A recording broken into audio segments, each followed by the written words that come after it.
Welcome to our channel. If you need to remove malware extensions from Chrome, follow these step-by-step instructions to protect your browser and personal information. Step 1. Open Google Chrome on your computer and click the 3 vertical dots in the top right corner to access the menu.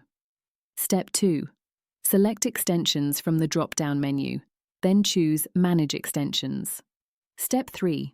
Review the list of installed extensions carefully and identify any that you do not recognize or did not intentionally install. Step 4.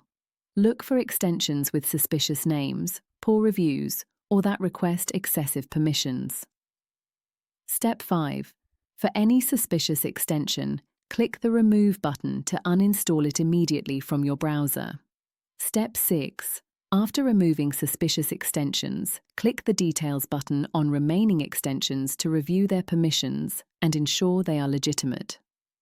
Step 7. Run a full antivirus scan on your computer to check for any additional malware that may have been installed alongside the extension. Step 8. Reset your Chrome settings by going to Settings, then Advanced, and selecting Restore Settings to their original defaults to remove any lingering malicious changes. Don't forget to like this video and subscribe to our channel.